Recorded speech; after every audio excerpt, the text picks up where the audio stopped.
Bien, buen día, ya estoy con la grabación habilitada, así que empezamos a grabar. Hubo una pequeña demora en que nos habiliten la sala, así que vamos a ver cómo recuperamos este tiempo.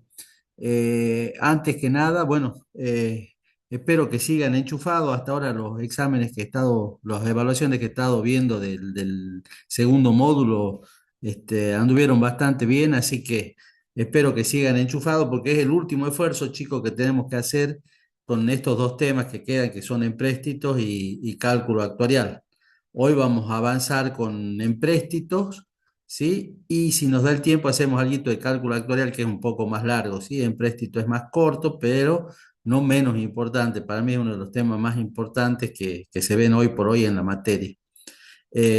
Algunas cuestiones que dije ayer a los pocos alumnos que quedaban al último, las notas, la idea es que estén como plazo máximo mañana, quizás con un poco de suerte temprano mañana o última hora hoy día, pero a mañana seguro que la tenemos a las notas de la segunda evaluación. Estoy corrigiendo a full todo este tiempo. Y una cuestión más que yo les dije también es que el tema de que ya se ha hecho una modificación en el SIU de modo tal que la promoción sea con cualquier valor que signifique aprobación de 4 para arriba, van a promocionar, digamos, ¿sí? Eso porque estaba habilitada la promoción en nuestra materia, pero estaba habilitada con un promedio de 6. Como esto en realidad es un examen final que está partido, digamos, y la nota de un examen final puede ser 4, la idea ha sido modificar eso, ¿sí? Y bien, como les digo, vamos a tratar de incrementar el ritmo, así que me pregunta acá Carlos Quiquinto, si mañana es la última clase. No, chicos, son dos. ¿Por qué? Porque vamos a hacer lo siguiente, lo que venimos haciendo hasta ahora. Lo que venimos haciendo es, hacemos hoy día empréstito con algo de actuarial si podemos, si no mañana todo actuarial. Y el jueves hacemos la última. El jueves hacemos la última. ¿Se acuerdan lo que vengo haciendo yo? Vengo tratando de sacar preguntas, tipo de exámenes anteriores y un poco la vemos el día jueves, ¿sí? Y o sea que tendríamos mañana y el jueves. Nos quedarían dos clases nada más. Por eso le digo que el esfuerzo es de esta última semana, ¿sí? Así que lo hagamos porque van bien encaminados, chicos, los ve a los que han quedado y vienen rendidos, vienen entusiasmados, así que no levantemos el pie del acelerador. Yo voy a compartir la pantalla, ¿sí? Recuerden que están habilitados para habilitar micrófono cuando tengan dudas,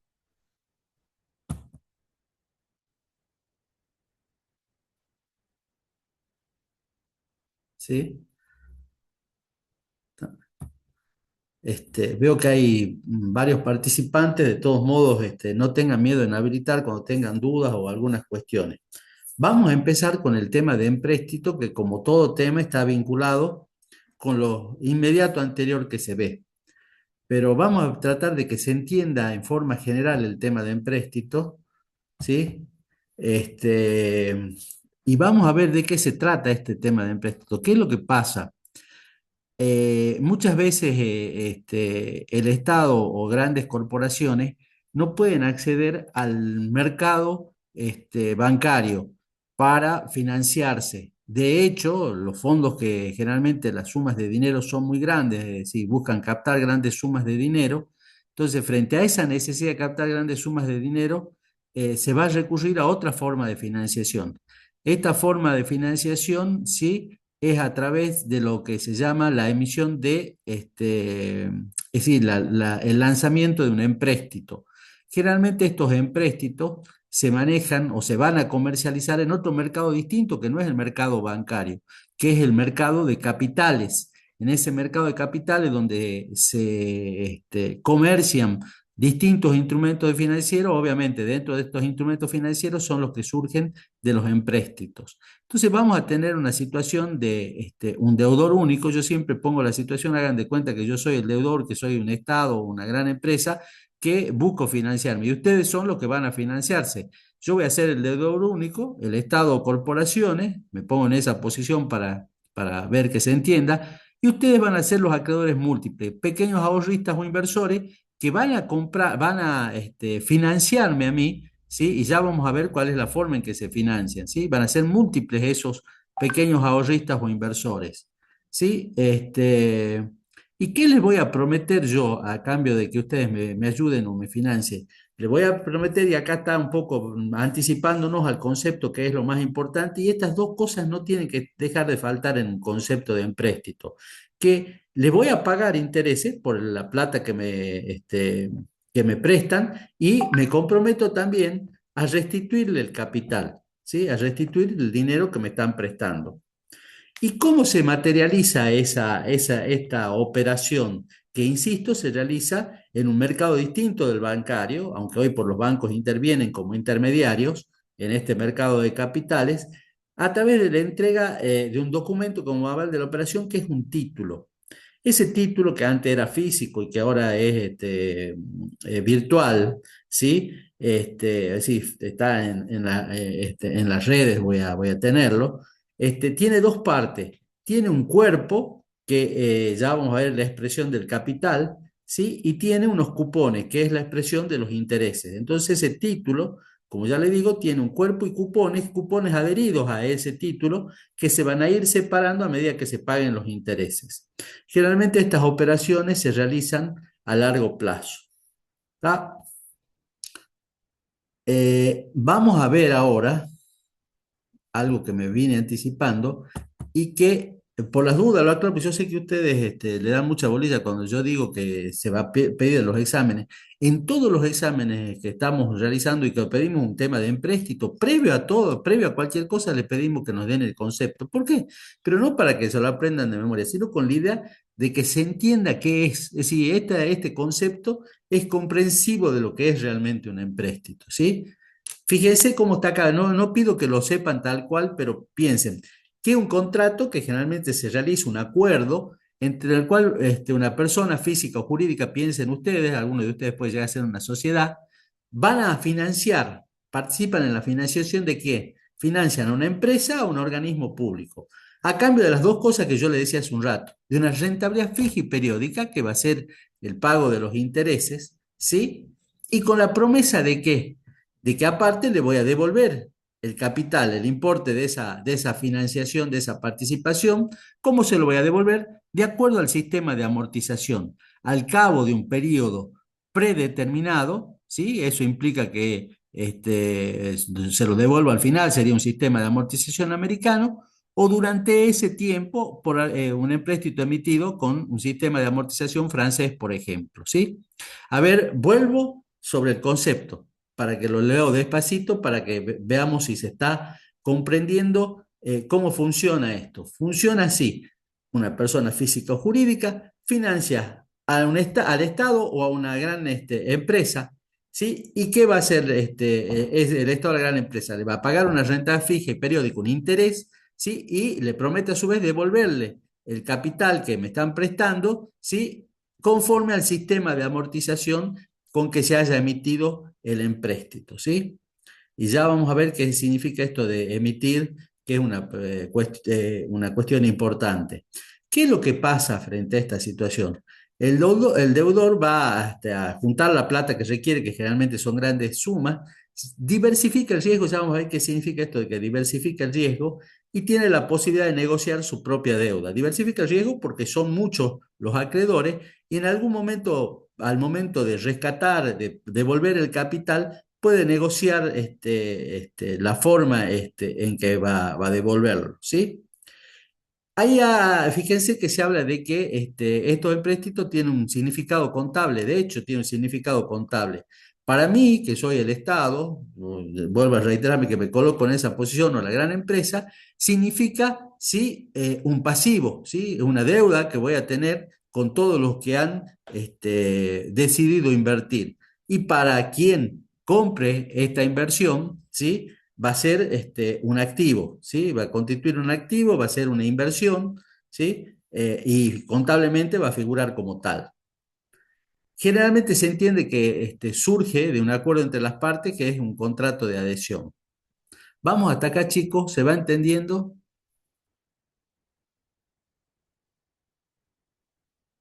Sí, profe. ¿Sí? Bueno, vamos a ver.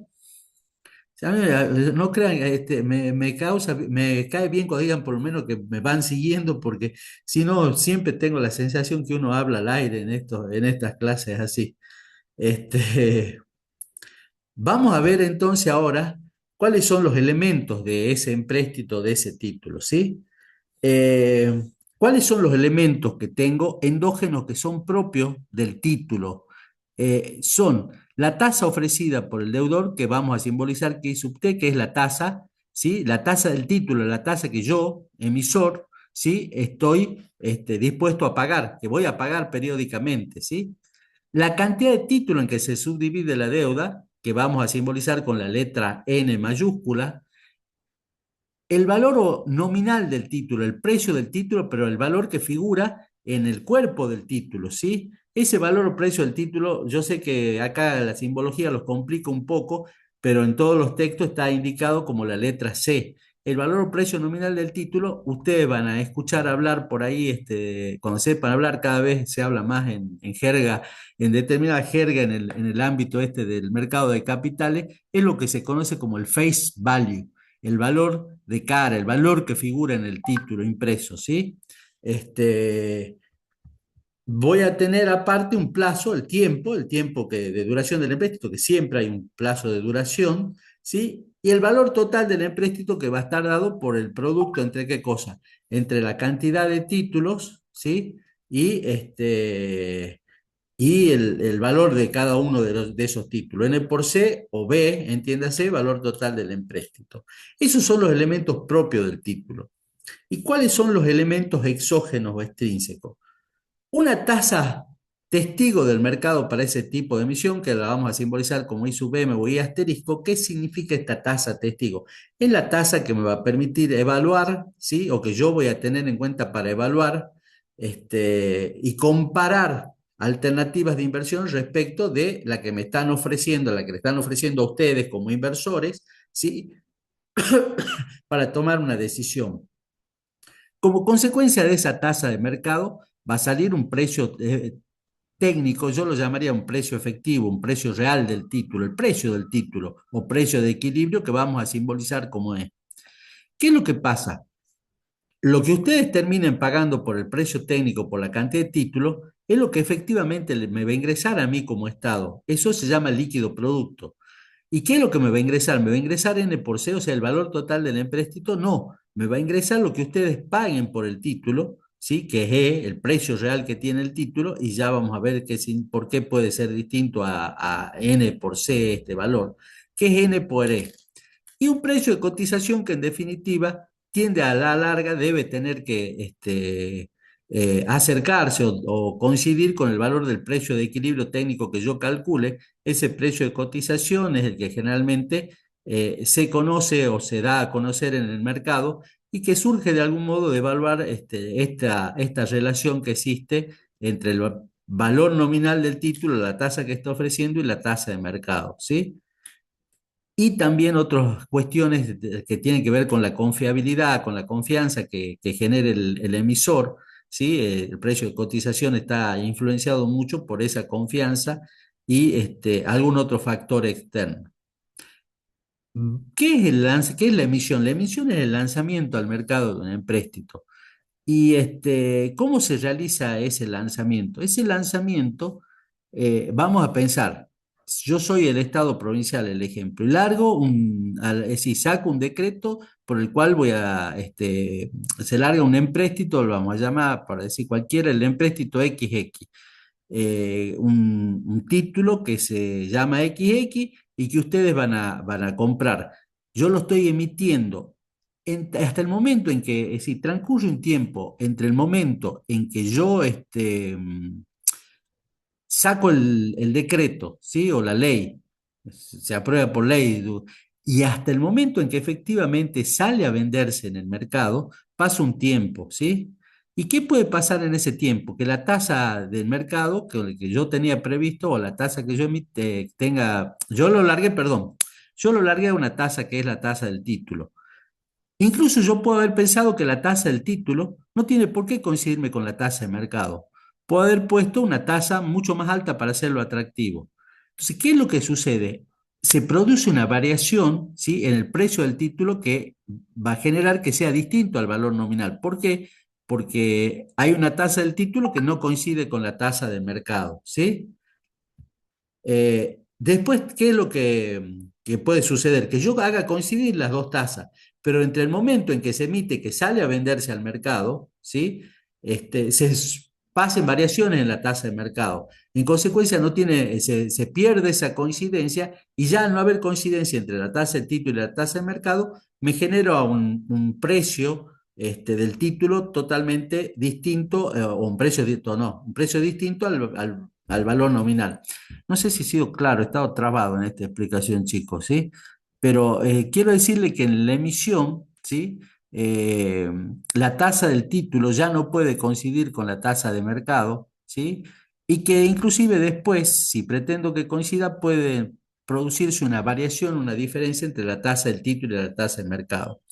Bien, se emite el título y sale al mercado, ¿sí? Y se vende. Esa instancia en que el título sale por primera vez al mercado, en que yo he estado, lo emito, sale en un mercado que se conoce como mercado primario, ¿sí? ¿Por qué? Porque el título en un mercado primario es el que cuando se comercializa directamente, el emisor es el que está comercializando el título y los interesados, los inversores, lo adquieren en ese mercado que se llama mercado primario. Por otra parte, existe el rescate o amortización, que eso va a estar vinculado con la fecha, obviamente, del rescate y con el sistema de amortización. ¿Se entendió en general esta mecánica, esto que estoy hablando acá, chicos? Porque me he trabado, ¿sí? Yo tengo la sensación que me trabé. Si tengo que explicar de vuelta alguno de los Profe, conceptos, sí, sí, sí. con respecto al mercado primario, yo no sé si se podrá decir lo mismo si aludimos a un mercado activo o Eh, no. Mira, algunos, por ahí hay sentido que se habla de mercado activo, pero básicamente en la jerga del mercado de capitales se habla de mercado primario, ¿sí? Yo no sé si, por qué, no me gustaría mucho llamarlo activo, porque un mercado donde hay una actitud, digamos, donde no sé, que ya vamos a ver, al mercado primario se opone el mercado secundario, es donde ya el título se comercializa entre los distintos tenedores. Ese sí es un mercado activo donde hay mucha participación. En cambio, en el mercado primario la participación es directa del emisor a todos los inversores, ¿sí? ¿Está? Entonces, Ah, bien, ¿está? El mercado donde hay mucha participación de todos es el mercado secundario, porque ahí ya todos los tenedores del título lo comercializan, ¿sí? ¿Está? bien, bien. Pueden Gracias. comercializar. En el mercado primario, el único que comercializa, que lo ofrece, es el emisor, ¿sí? Es el emisor. ¿Está? Bien. Otras dudas, por favor, pregunten. Bien. Eh, ¿Estamos hasta ahí? Bárbaro. Y vamos a ver esto que hablábamos de la diferencia entre las tasas. Vamos a ver cómo es el tema de la diferencia entre las tasas. Quiero que se haya entendido porque, a ver, y tiene que ver con la pregunta. Generalmente nosotros le pedimos en los exámenes básicamente que conozcan el concepto de empréstito, que en el concepto, o no, si no es el concepto, es la dinámica de cómo funciona este tema del empréstito, ¿sí? ¿Está? Y ya van a ver, vuelvo, perdón, hay algo que no resalté en la diapositiva. Fíjense que yo acá hablo, ¿sí? A cambio de una rentabilidad fija y periódica. Esa rentabilidad fija y periódica, esto es para aclarar, ¿sí? Esto es lo que me faltaba aclarar, va a estar dada en función de la tasa esta que estoy ofreciendo, que es la tasa del título, ¿sí? ¿Qué significa esto? Que yo siempre voy a recibir periódicamente un interés que está ya fijado de antemano. Por eso se habla de rentabilidad fija. Y por eso se habla de que estos son instrumentos de renta fija. Estos instrumentos de renta fija me van a garantizar siempre que yo voy a recibir este interés, el interés que está fijado en el título. ¿Sí? Ese interés va a recibirlo periódicamente, entonces es una renta fija la que yo voy a recibir. Y esto está vinculado con otra cuestión que vemos enseguida, que es la diferencia con un instrumento de renta variable. Nosotros lo que vemos, por las dudas, claro, lo que vemos nosotros como empréstitos son todos instrumentos de renta fija y la evaluación que hacemos, o la determinación de un precio de estos títulos son los precios de instrumentos de renta fija. ¿Está? Vamos a ver ahora cómo es este tema del efecto de la tasa de interés sobre el precio del título. Yo le decía que esta variación o esta diferencia entre la tasa del título y la tasa de mercado puede darse incluso desde la misma emisión, ¿sí? Por eso es que puede variar e incluso puede darse a posteriori. Vamos a ver cómo funciona este tema de la relación entre la tasa del título y la tasa de mercado. Si la tasa del título es igual a la tasa de mercado, el valor del título coincide con el precio. ¿Sí? C es igual a E y el título cotiza a la par. ¿Qué es lo que sucede si la tasa del título es mayor que la tasa de mercado? Antes de concluir y llegar a esa relación de que E es mayor que C, veamos por qué. Si la tasa del título es mayor que la tasa de mercado, sucede que el título resulta sumamente atractivo para los inversores. Es decir, si ustedes tienen que la tasa del título es del 30% y la tasa de mercado del 20%, están dispuestos, obviamente, a comprarlo. Si están dispuestos a comprarlo, son muchos los interesados. Entonces aumenta la demanda del título, ¿sí? Por adquirir el título. Eso hace que el precio suba, ¿sí? Al subir el precio, E pasa a ser mayor que C. El precio del título es mayor que su valor nominal.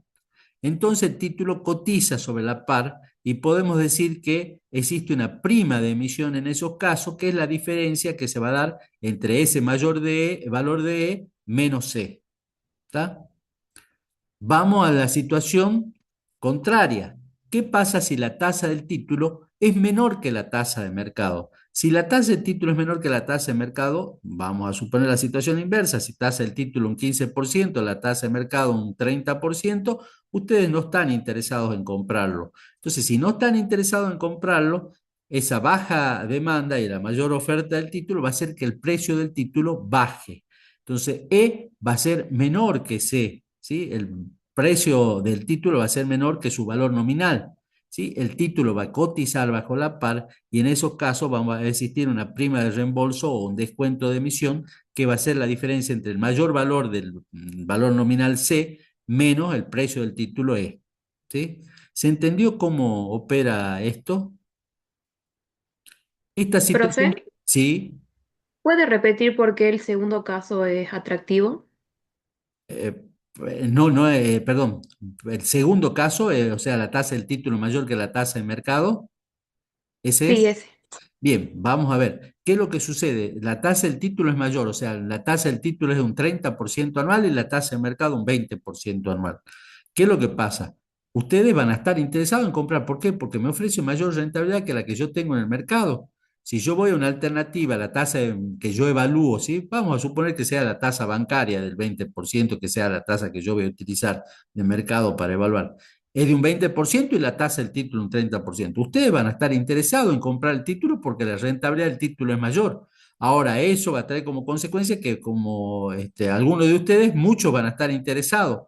Es decir, la demanda del título va a ser muy alta. Entonces, ¿sí? El precio del título va a tender a subir, ¿sí? Aparte, para compensar la mayor rentabilidad que genera, ¿sí? Entonces, E va a ser mayor que C, ¿sí? El precio del título va a ser mayor que el valor nominal, el título va a cotizar sobre la par y ahí existe una prima de emisión. No sé si se quedó claro ahora, ¿sí? Sí, gracias, profe. Y ahí yo dije algo que no lo dije respecto al segundo y lo vuelvo a decir. Yo dije que si para el caso este que recién estaba explicando, la tasa del título mayor que la tasa de mercado, el segundo caso, ¿sí? ¿Qué es lo que sucede? El mayor valor que va a tener el valor de E es para compensar, ¿sí? Justamente la mayor rentabilidad, ¿sí? Y al revés, cuando el caso en que la tasa del título es menor y el título no es tan atractivo, ¿sí? Como es la tasa de mercado, en ese caso no están muchos interesados en comprar, entonces el título baja el precio, el título cotiza bajo la par, E es menor que C, y ese menor precio que está teniendo el menor valor de es justamente para compensar, ¿sí?, la menor rentabilidad que estoy teniendo respecto de la tasa de mercado. Ese valor de tiende a, este menor valor, ese menor precio, tiende a compensar la menor rentabilidad que yo tengo al adquirir el título, ¿sí? En ese caso hay un descuento de emisión y el mismo es la diferencia entre C y E. ¿Quedó claro cómo opera esto? Esta es otra de las preguntas que siempre hacemos, ¿sí?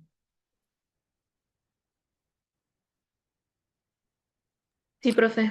Ya le vamos a agregar, cuando veamos instrumentos de renta fija y variable, una cuestión más adicional a esta pregunta ¿sí?, que está vinculado a esto, ¿sí? Bien, vamos a ver, por otra parte,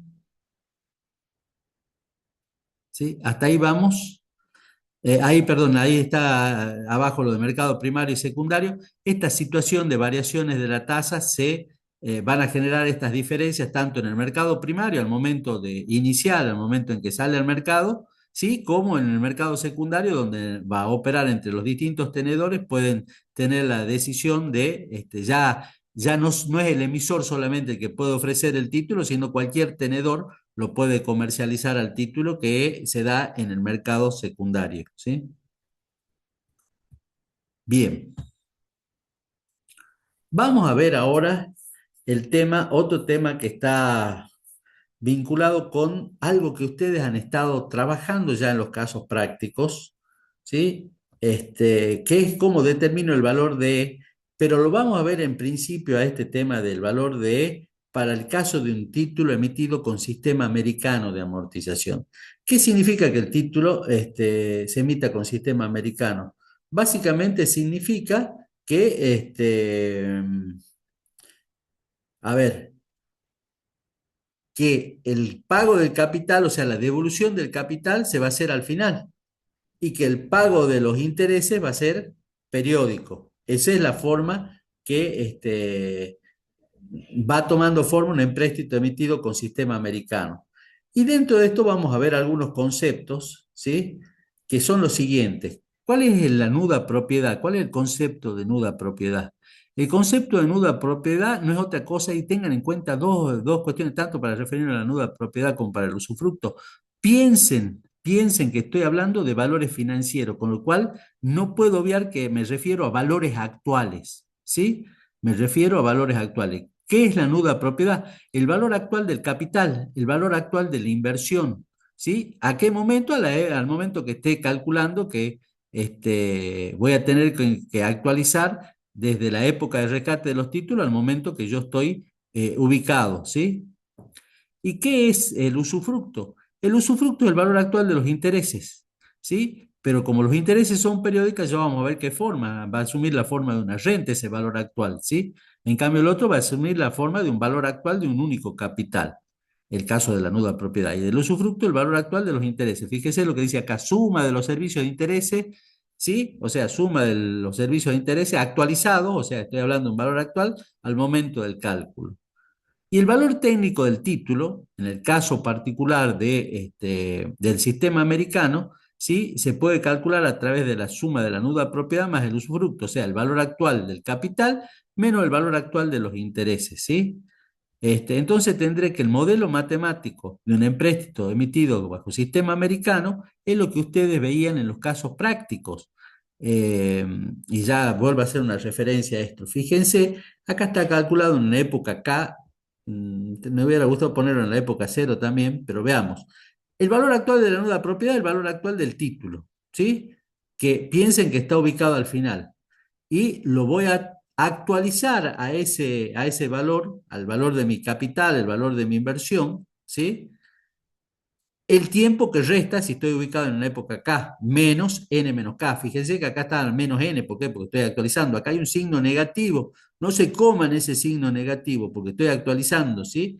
Si quieren ponerlo como 1 sobre 1 más I sub M, está lo mismo a la N menos K. Si estaría en el momento cero, al momento de la emisión, esto sería menos N directamente, ¿sí? no menos n menos k. Esto estoy pensando que estoy ubicado en una época k. Ese es el valor actual, un valor actual único, ¿sí? De un valor actual del capital. Y el valor actual de los intereses, ¿cuáles son los intereses?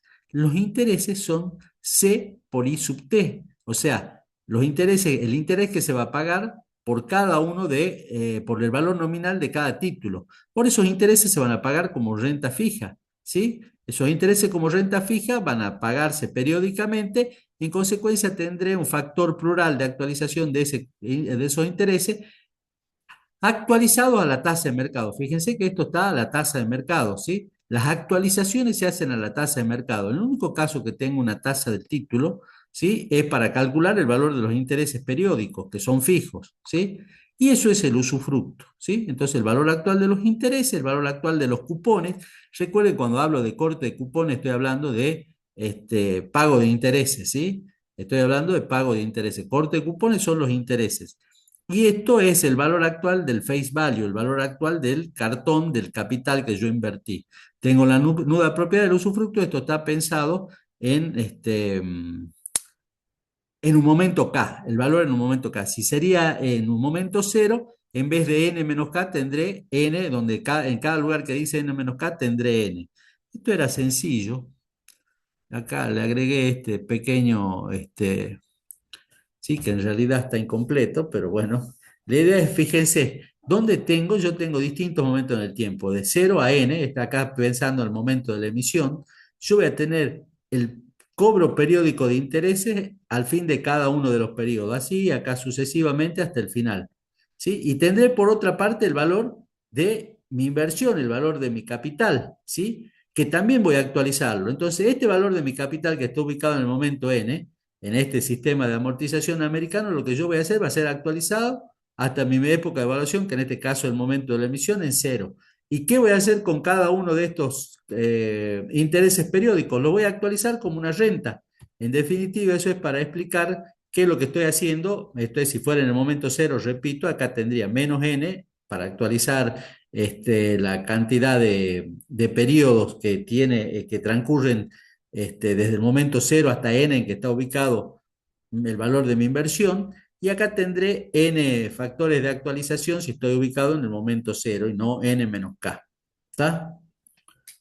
Estamos, chicos, esto es prácticamente, debería ser un recordatorio de lo que ustedes hacían en clase, porque nosotros lo que hacíamos en clase y en los casos prácticos, perdón, y lo que hacían generalmente ustedes en los casos prácticos era hacer este cálculo y resolverlo. ¿Qué es lo que nos está pasando? Que nosotros le ponemos un caso práctico ahora en los exámenes finales y lo que resolvían como el caso más fácil de los casos prácticos se les complica. Con lo cual, no debería suceder eso. Si a esto en vez de dárselo así, se lo damos, ¿sí? Con números, por ejemplo, le damos una tasa de mercado, una tasa del título, y le damos a su vez un tiempo, ahí fallan en el tiempo. ¿Qué pasa si me dicen, por ejemplo, un título emitido en un plazo de 15 años y han transcurrido 6? ¿Cuál sería? A ver, les pido a ustedes que me digan cuál sería la potencia que utilizarían, o el n, cuál sería el n menos k en ese caso. Han transcurrido 6 y eran 15. 15 menos 6. Y bueno, exactamente, eso es, son 9. Pero bueno, meten la pata en eso. Ojo con este tema. N es donde vienen metiendo la pata. Fíjense que en los N han metido la pata el otro día en los exámenes, los alumnos libres, ¿sí? Han metido la pata en N generalmente, ¿sí? Perdón, y también tiene que haber coincidencia entre tasa y el periodo de los cupones. A ver, si los cupones son semestrales, mi tasa con la que yo voy a evaluar debe ser semestral, ¿sí? Y si mis cupones son mensuales, la tasa con la que yo voy a evaluar tiene que ser mensual, ¿sí? Eso también tiene que existir. Eso se da en los casos prácticos, pero cuando ponemos un caso práctico en un examen final, que podría ser en estos casos, ¿sí? Ponemos directamente, no hacemos la relación para que hagan conversión de tasas, sino simplemente le damos valores, le damos un valor de una tasa de mercado, le damos el valor de una tasa del título, le damos cuánto es el tiempo del plazo del título, cuánto es N, y le damos dónde estoy ubicado, ¿sí? Habiendo transcurrido 6 años, si han transcurrido 6 años y era de 15, faltan 9, mi potencia es 9, no deberían errarle, ¿sí? ¿Está? Si le ponemos eso y le pedimos que pongan un modelo ya con números, ¿sí? ¿Estamos de acuerdo en eso? ¿Se entiende? Pregunto que no deberían tener problemas si planteamos un caso así, que con la idea de hacerlo sencillo resulta que se lo complicamos, ¿sí?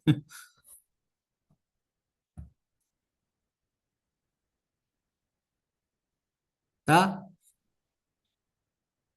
Sí, profe. ¿Seguro? ¿Sí? Seguro que no van a tener problemas si le ponemos un caso con números, ¿sí? Y que expliquen obviamente lo que es la nuda propiedad, lo que es el usufructo, ¿sí? Eso tienen que saberlo, ¿sí? Profe, Sí. ¿hay que llevar entonces el viernes calculadora o solamente hay que No, poner el es el modelo? modelo nomás, chicos, no van a tener que calcular el precio, ¿sí? Simplemente el modelo. Lleven por las dudas, perdón, lleven por las dudas la calculadora, pero la idea es que sepan bien el modelito, ¿sí? Y que sepan de qué estamos hablando. ¿Está? Sí, Bien. Estamos, la, esto yo les dije que es el precio de emisión, ¿sí? De un empréstito emitido con sistema americano. Hay una fórmula, la famosa fórmula de emisión que aparece en todos los textos, está planteado y a veces no queda claro, que es la fórmula de emisión para un empréstito amortizable con sistema francés. La fórmula de emisión para un empréstito amortizable con sistema francés es un análisis de sensibilidad. Es un análisis de sensibilidad. Eh, yo se los explico, pero desde ya le voy diciendo que la fórmula de emisión de un empréstito amortizable con sistema francés va a ser uno de los temas que, visto que vamos haciendo que los traigan ustedes ya explicados, ¿sí? Desarrollados ya desde la casa en manuscrito, ¿sí? Va a ser uno de los temas, así que vayan anotando que este es uno de los temas, ¿sí? Yo se los explico rápidamente, ¿sí? Pero con la idea de que no se lo estudien de memoria, sino que lo traigan ya desarrollado. ¿Está? Bien. ¿Qué es el tema? ¿Qué pasa en el sistema francés? Si ustedes piensan que cuál es la cuota del sistema francés, a la que no voy a llamar C, ¿por qué no la llamo C? Para no confundirlo con el valor nominal. La cuota o disponibilidad periódica en un sistema francés es B por A sub n a la menos 1. Eso lo han visto hasta ayer que estaban rindiendo. La vamos a llamar lambda o D a esa disponibilidad periódica que yo como emisor tengo que tener para pagar periódicamente capital e intereses, ¿sí? Es decir, es la cuota, esa cuota incluye capital e intereses, ¿sí? Y el expectativo pago que yo tengo como emisor, como estado emisor, de pagar. ¿Qué es lo que voy a pagar? El valor de mi capital, B, que es N por C, por A sub N a la menos 1. Pero yo la tengo pensada, ¿sí? En pagar con qué tasa, con la tasa del título. Piensen en I como la tasa del título, ¿sí?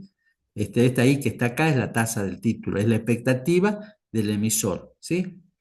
¿Y cuál es la expectativa de cobro de los suscriptores? Ellos piensan que lo que tienen que recibir periódicamente tiene que estar con dos cosas distintas. Tienen pensado que lo que van a recibir está en función del precio que tiene el título en el mercado y no de su valor nominal, y que la tasa para evaluar esa cuota que tenga que disponer el emisor es la tasa de mercado y no la tasa del título. Entonces, ese es tengo, ¿no? Por un lado, la expectativa de la cuota periódica que piensa pagar el emisor y la expectativa que tienen de cobrar los suscriptores, los inversores, tenedores del título, ¿sí? Entonces, ¿por qué se dice que es un análisis de sensibilidad? Porque igualo ambas expectativas, igualo la expectativa de la cuota en el sistema francés que tendría que disponer el emisor con la cuota que tienen como expectativa cobrar los suscriptores. Y despejo E va a ser igual, ¿sí? Si yo despejo E acá, se simplifica N y me va a quedar que E va a ser igual a C por A sub N a la menos 1, pero ese A sub N a la menos 1 es este que está acá, que sigue estando en ese término, que está hecho con qué tasa, con la tasa del título. Por A sub N, este A sub N pasó al otro término, ¿sí? No es a la menos 1, valuado a la tasa del mercado. Esa es la fórmula o precio de emisión que aparece en todos los textos que corresponde a un empréstito emitido con sistema francés. El precio técnico posterior en época K cualquiera, en vez de N, podría tener en los periodos correspondientes N menos K, ¿sí? Si es en un momento posterior. Esto, un poco esta explicación es la que eh, ustedes tienen que traer y esto desarrollado ya desde la casa, ¿sí? ¿Está? Vamos hasta acá, chicos.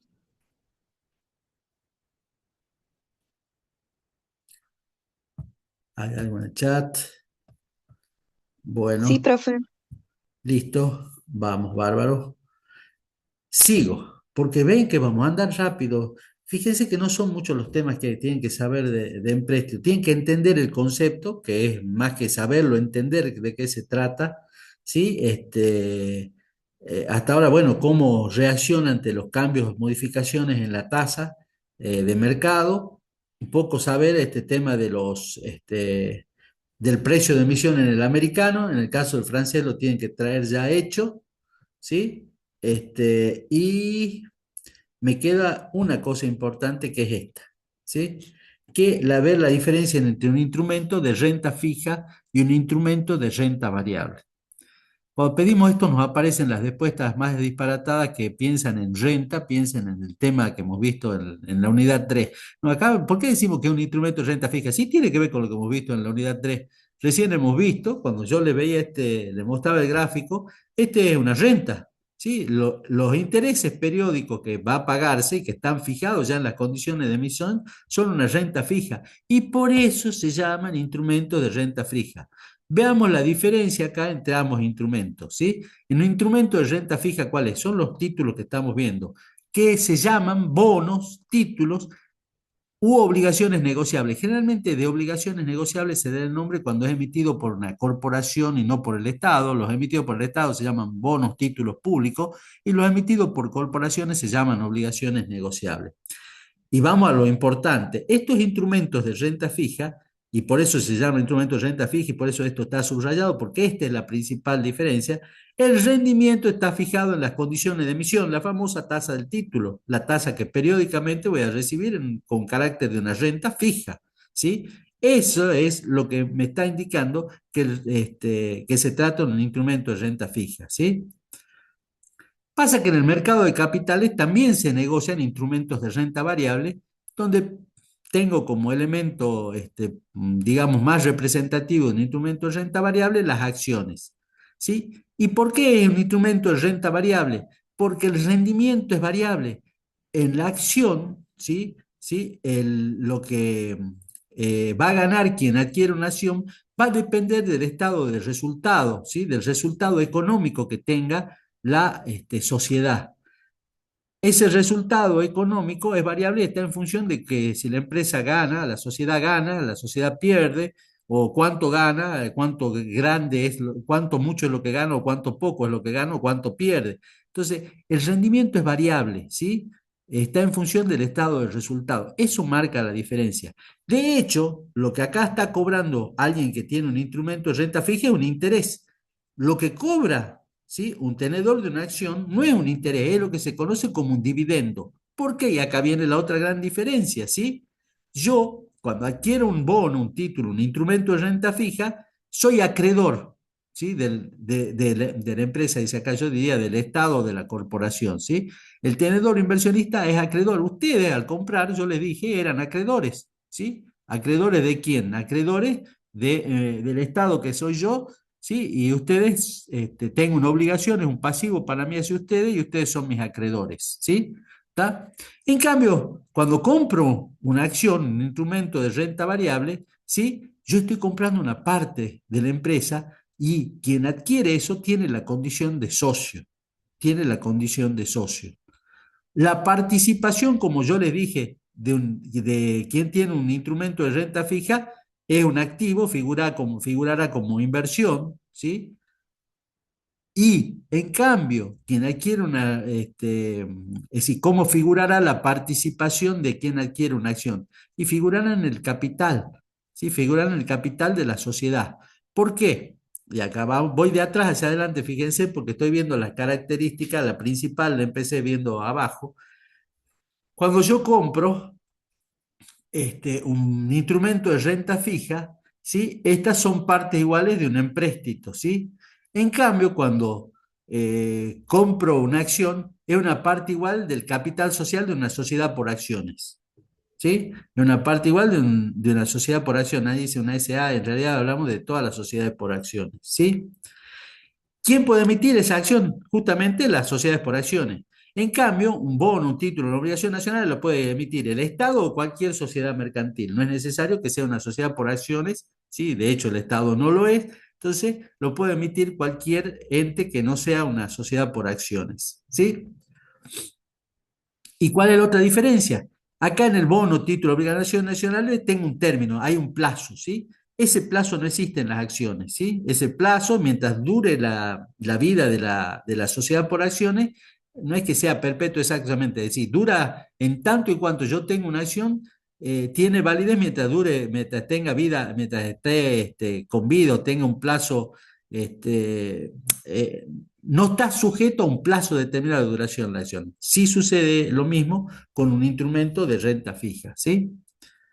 Esta es, en general, la diferencia que también la pedimos entre un instrumento de renta fija y un instrumento de renta variable, ¿está? ¿Qué me faltaba decir frente a esto, sí? Hay una pregunta también que tiene que ver cómo afecta una variación, ¿sí? En la tasa de mercado, en la tasa de interés, por ejemplo, bancaria, cómo afectan los instrumentos de renta fija y cómo afectan los instrumentos de renta variable. ¿Cómo afectan los instrumentos de renta fija? Y de hecho afecta, ¿sí? ¿Qué pasa? Ustedes hemos visto hace un rato que cómo afecta la tasa de interés sobre el precio de un título. Si baja, mucho, la tasa de mercado es muy baja, es decir, hace que suba el precio del título. Si la tasa de mercado sube y hace que esté por encima de la tasa del título, ¿sí? Hace que el precio del título, si sube la tasa de mercado, el precio del título baja. Entonces, sí afecta en forma directa la tasa del título sobre el precio de un título, ¿sí? La tasa de interés, perdón, sobre el precio de un título. ¿Cómo afecta en un instrumento de renta variable como es la acción? No lo afecta en forma directa, como hemos visto recién, en la tasa de mercado, ¿sí? En principio, la respuesta perdón, que deberían dar es que en principio no lo afecta. Sí puede afectarlo de manera indirecta porque en la evaluación que hace quien va a adquirir una acción sí tiene en cuenta el valor de la tasa de mercado y también puede influir de manera indirecta si tengo un pasivo en mi estado contable que está conformado por muchas deudas bancarias, ¿sí? De hecho, yo puedo predecir que el resultado de la empresa va a disminuir y en consecuencia afectan el valor de la acción que pretendo comprar. Pero ya le digo, la injerencia o la influencia no es directa, ¿sí? No es directa como se da en un instrumento de renta fija. ¿Está? ¿Quedó claro eso?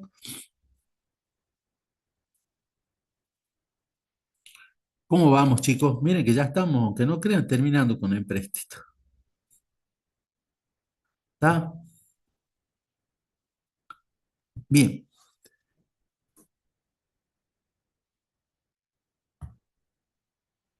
Eh, esto no lo quiero confundir con esto que dice acá el último, usufructo de una propiedad. ¿Se puede calcular usufructo de una propiedad en otro sistema que no sea el sistema americano? Sí, se puede calcular, eso por ahora sépanlo nada más. ¿Cómo se rescata un título? Se puede rescatar por sorteo, por licitación. Esto tiene que ver mucho con el sistema de amortización que tenga el empréstito, ¿sí? Eh, se rescata por sorteo, se decide generalmente cuando un empréstito emitido, por ejemplo, con sistema alemán, donde tengo todas las cuotas que voy a tener que disponer siempre van a ser las mismas, la disponibilidad periódica. Entonces, ¿cuál se va a rescatar primero? Se hace por sorteo.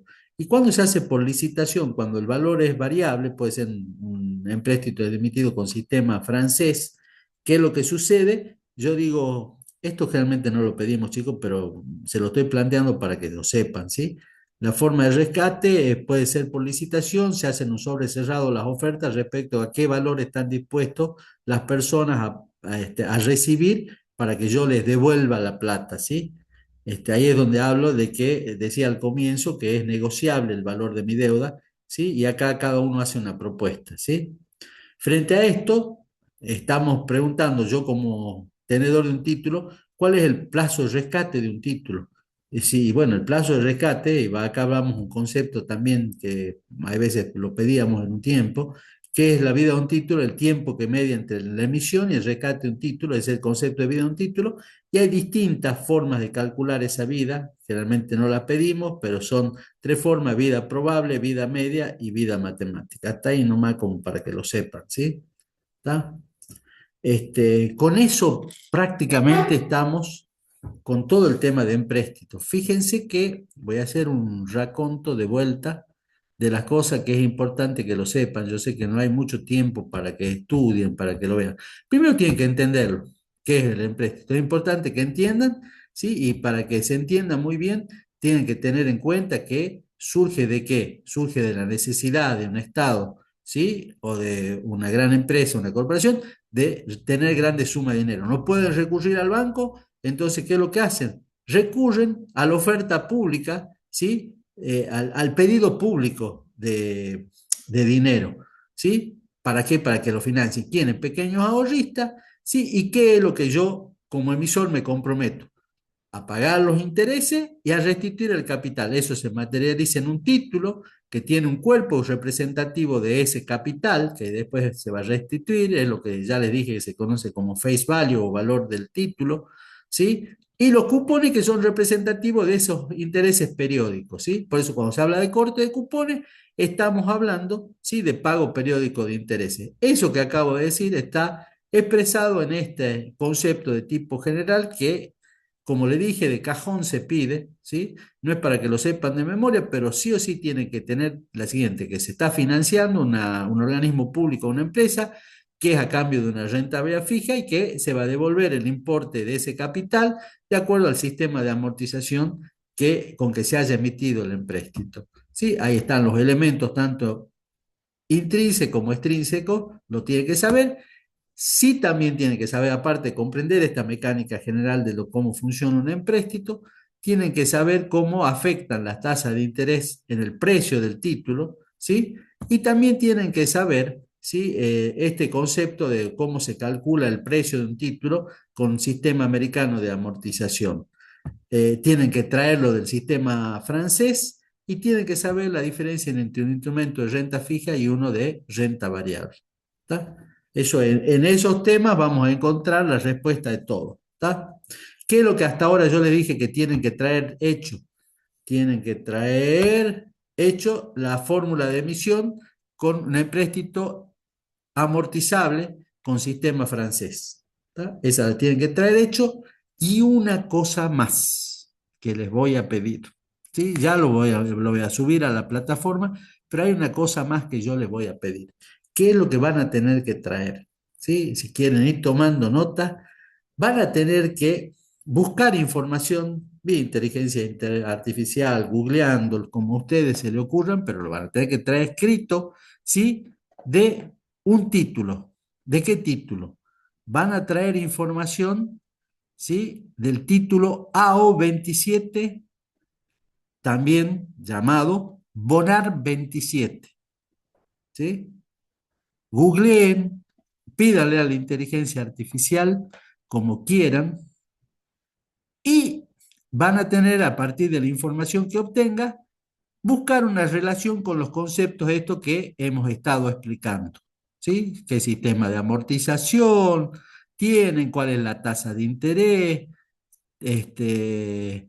¿Cuál es el plazo? En general, esa es la información que tienen que traer y la explicación a la par de esa información. ¿Quedó claro esto? Para mí va a ser muy importante que hagan esto, ¿sí? Porque es llevar un poquito a la realidad esto que estamos, y a lo mejor ahí lo entienden mejor a todos los conceptos. Nadie dice nada, ¿sí? ¿Cómo era, profe? AO27. AO27, ¿sí? Ok. También se lo conoce a la O27 como Bonar 27, Bonar con B larga. bonos argentinos, son los bonos de deuda que se han emitido estos últimos años. De hecho, está, aparte de la O27, que en realidad es una sigla que identifica la emisión en la O, ¿sí? Más correcto, el nombre correcto es Bonar 27, existe el Bonar 27, existe el Bonar 28 o AO 28 y existe ahora poquito, hace poquito han emitido, a este año así recién, han emitido el AO 29 o Bonar 29, ¿sí?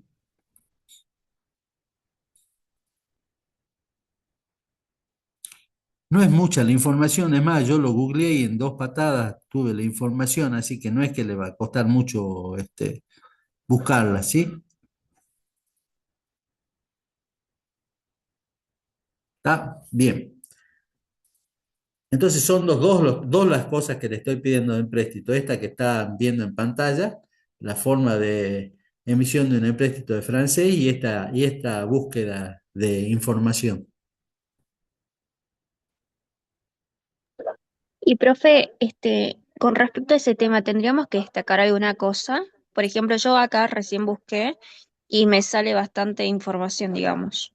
Bueno, O sea, entonces, videos y bueno, no, por video páginas. hay. No, no traten de buscar mucho. Fundamentalmente, cuáles son las condiciones, cuáles son las tasas de interés. Vean bien cuál es el sistema de amortización a partir de los datos de la emisión, cuál es la tasa, cómo se pagan esos intereses. No mucho más, ¿sí? ¿Cuál es la fecha de rescate? ¿Sí?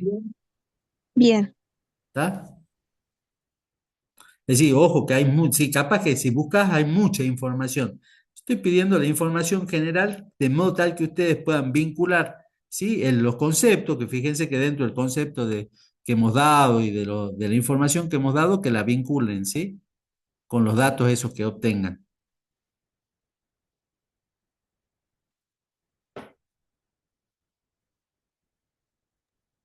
Y profe, con respecto a esta fórmula, digamos, de emisión que dijo que teníamos que presentar también, La de ¿la tenemos francés. que presentar así?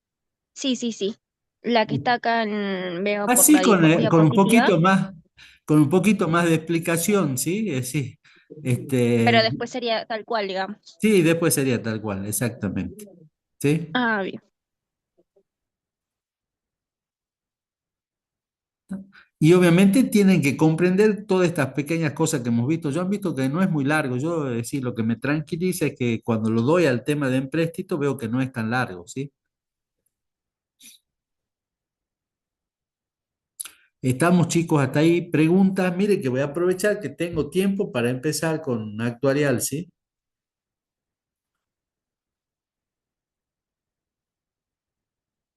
¿Dudas? ¿Preguntan? ¿Preguntas? Profe, Sí, sí, sí. ¿podría explicar la tasa de interés en los instrumentos de renta variable? La tasa de interés en instrumentos de renta variable. Bien, lo primero que voy a decir, ¿sí? ¿Cómo afectan a los instrumentos de renta variable? Primera cuestión, lo que sí voy a explicar, dos cosas. Primero voy a explicar, antes de explicar, voy a decir una cosa.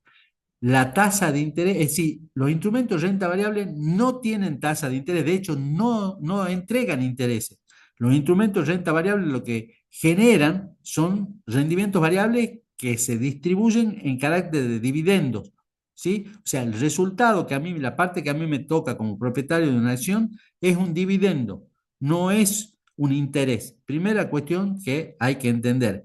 Los rendimientos están en función de cuál es el resultado económico de la empresa, ¿sí? Y ese resultado económico se distribuye en los tenedores de las acciones entre los socios, ¿sí? En forma de dividendo. Eso es lo primero que tienen que tener claro. ¿Afecta en forma directa las variaciones de la tasa de interés? No. En forma directa no afectan, como sí afectan a los instrumentos de renta fija. Esa es primera conclusión general. Yo les aclaré después un poco, porque después surgen algunas dudas, ¿sí? Que en forma indirecta pueden afectarlo, ¿sí? ¿En qué forma indirecta lo pueden afectar? Y bueno, porque obviamente un cambio fuerte en la tasa de interés, es decir, alguien que va a invertir y tiene pensado invertir en un instrumento de renta variable, sea en una acción, sí se va a fijar a la larga qué pasa con la tasa de interés, pero no va a tener una influencia directa sobre el valor de la acción. ¿Por qué? Porque el valor de la acción, insisto, depende en primera instancia del resultado económico de la empresa. ¿Tá? Entonces, afectan en la decisión de compra, pero no en forma directa, porque obviamente si yo veo, no me va a importar qué pase con la tasa de interés, si yo veo que una empresa que tiene rendimientos bárbaros, que todo el tiempo da ganancias, en ese caso realmente la influencia de la tasa de interés es nula. Sí, por eso digo que puede afectar solo en forma indirecta a un instrumento de renta variable. No sé si es esa la pregunta. Sí, profe, se entiende. Gracias. Bien. Lo que importa es que tengan claro que no es interés lo que genera un instrumento de renta variable, ¿sí? Es una ganancia, un dividendo, ¿sí? Por ahí leía en algunos exámenes que me decía, no, porque en ese caso los intereses no se ven afectados en el caso de las acciones. No, los intereses no pagan intereses, pagan dividendos, ¿sí? ¿Ah? Los que pagan intereses que son fijos y por eso se llaman instrumentos de renta fija son los instrumentos de renta fija, que son lo que estamos viendo en esta bolilla de empréstito. Repito un poco el tema de de los nombres, se llaman bonos, se llaman títulos públicos, se llaman obligaciones negociables. Generalmente el nombre de obligaciones negociables se le da a los casos de los instrumentos de renta fija emitidos por las corporaciones, ¿sí? Yo tenía algunos ejemplos, pero no quiero, no sé si los tengo a mano, como que tengo tiempo, voy a dejar de compartir no, pero se me va a complicar, bueno, después se los doy en todo caso, ¿sí? ¿Ah? ¿Está? Terminamos acá con el tema de empréstitos, chicos, ¿sí? Dejo de compartir para empezar ya con,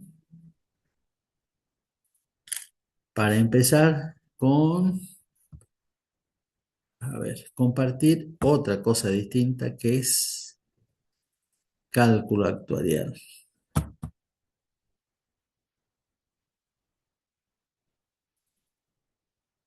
¿Está? Están viendo, ¿no es cierto?, el tema de las nuevas filminas. Sí, sí se ven. Bien, vamos a empezar a ver el tema de cálculo actuarial. Yo voy a tratar de simplificarlo porque yo sé que no tienen mucho tiempo para verlo. Vamos a ver qué es lo que es importante. Es importante también que entiendan en general. Tema de empréstito, las cosas que tienen que saber son concretas, pero son las que ya hemos visto y no son muchas. El tema que cálculo actuarial es un tema muy extenso, ¿sí? ¿Qué es? ¿Por qué es un tema muy extenso? Porque hay muchos cálculos y de hecho nosotros vemos solo una parte. Yo siempre digo que hacemos simplificación de la simplificación. ¿Por qué digo que hacemos simplificación de la simplificación? Porque la bibliografía es un texto que es el de González Galé, que es la bibliografía básica. Yo he hecho una síntesis de González Galé en una cartilla que también está subida a la Moodle. Y lo que hacemos después, cuando estoy dando este tema acá, por lo menos en esta instancia, es hacer una simplificación de la simplificación, o sea, tratar de ver los temas de la manera los más importante, los más relevantes y de manera simplificada. Vamos a ver entonces de qué hablamos, ¿sí? Esto, primera cuestión, aunque no crean, estuvo en la pregunta del examen final, no creo que lo repitamos, pero estuvo como pregunta del examen final el último que hemos hecho. ¿Cuál es la diferencia o similitud entre el cálculo financiero y el cálculo actuarial? ¿Sí? Y veamos cuál es la gran similitud, ¿sí? Primero, el cálculo y veamos la gran diferencia. Todo lo que hemos visto nosotros en las unidades 1, es decir, desde que empezamos a ver interés, descuento, renta, sistema de amortización de préstito, estamos hablando de operaciones financieras ciertas, ¿sí? ¿Qué era la operación financiera? Recuerden que era un intercambio no simultáneo de capitales, ¿sí? Pero ¿qué pasaba? Hasta ahora ese intercambio no simultáneo de capitales que hemos visto, ¿sí? No estaban sujetos a ningún hecho aleatorio o contingente. En el cálculo actuarial se da, o sea, la similitud está dada porque hay un intercambio no simultáneo de capitales, pero la diferencia viene dada que antes en el cálculo financiero el intercambio no simultáneo de capitales, ¿sí?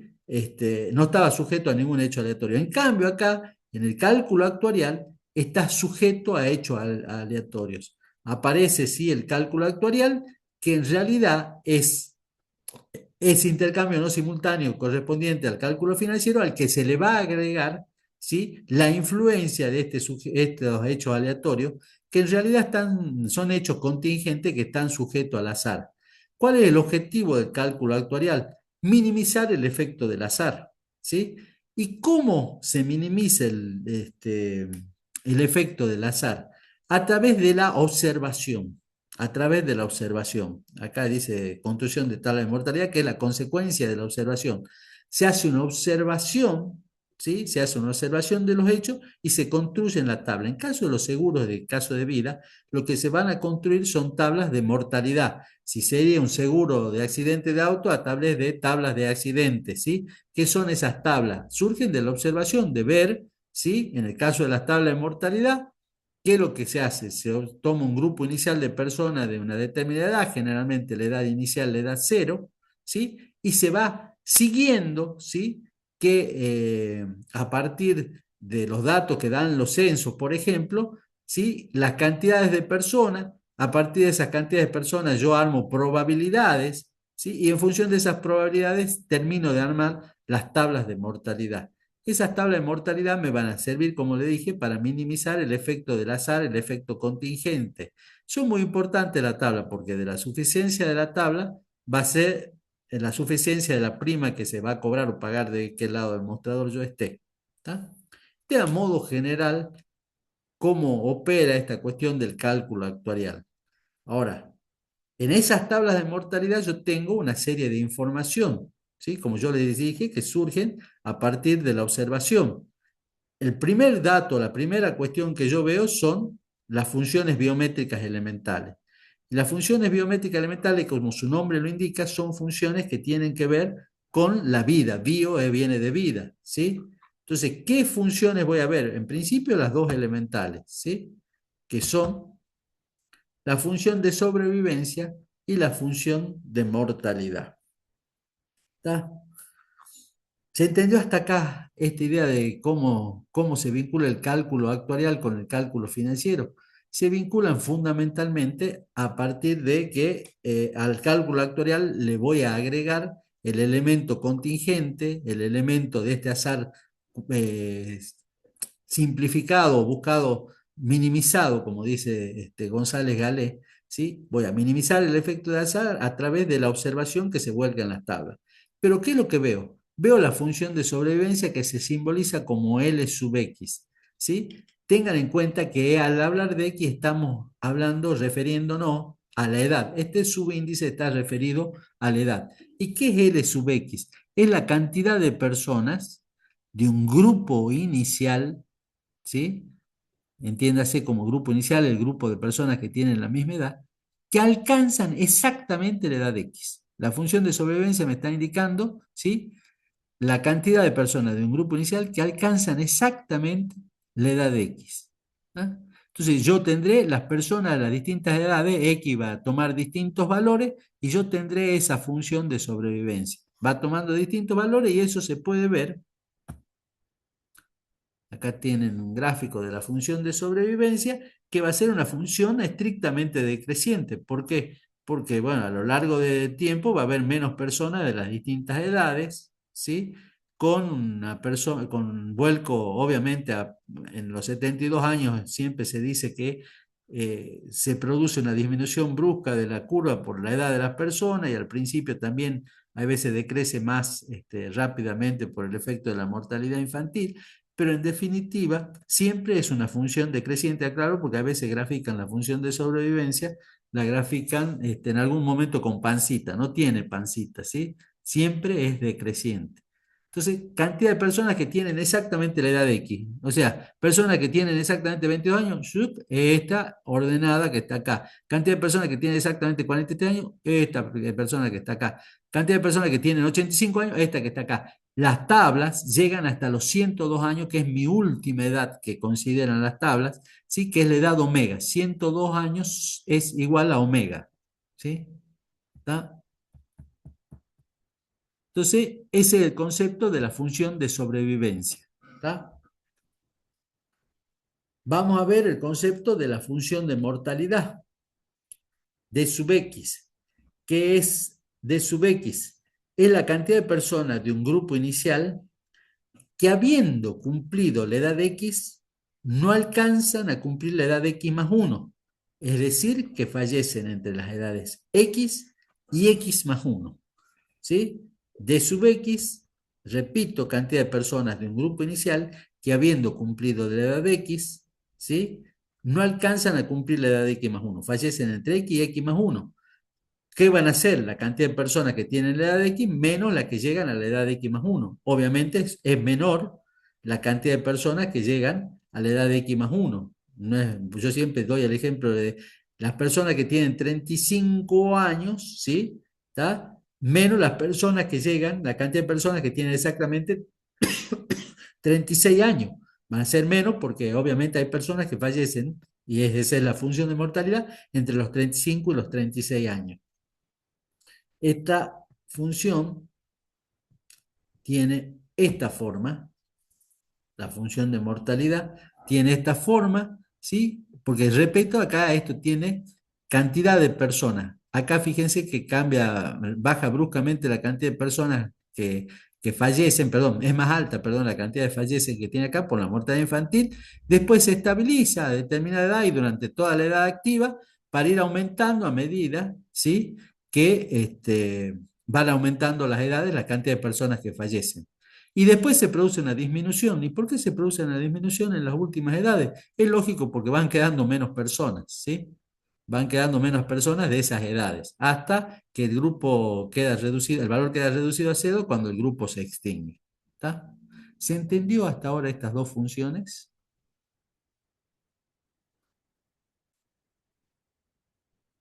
Sí, profe. Bien. Acá vuelvo sobre esto que está acá. Acá hay una serie de cuestiones que a veces pedíamos que se expliquen qué significa.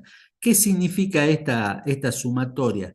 Los L sub X. Cantidad de personas que tienen exactamente la edad de X va a ser igual a la cantidad de personas que van falleciendo en los sucesivos años.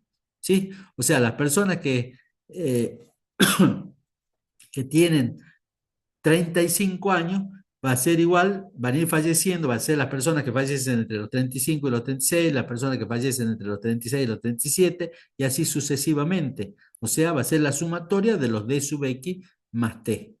De T igual a 0 hasta omega menos X menos 1. ¿Sí? ¿Está?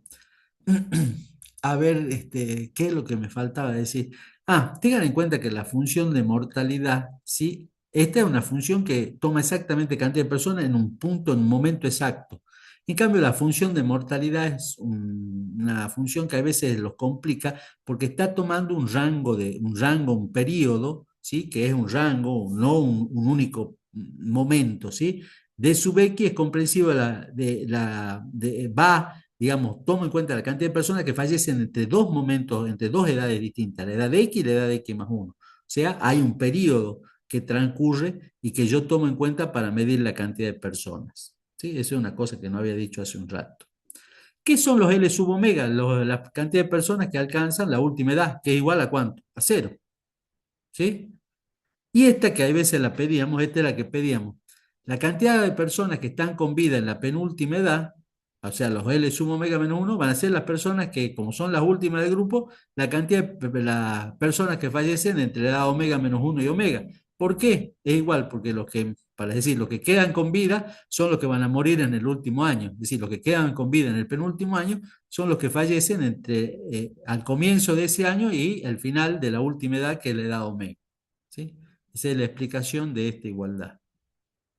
Profe, Sí, W entonces sería el último año de sí, vida. sí, sí, es omega en realidad. Pasa que no aparecía omega, la puse de poner W es omega, ¿sí?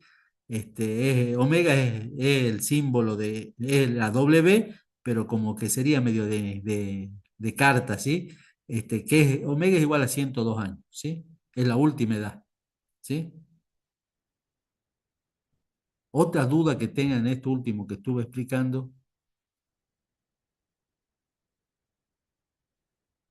Bien. ¿Puede Profe, repetir la Sí. sumatoria? ¿Cómo?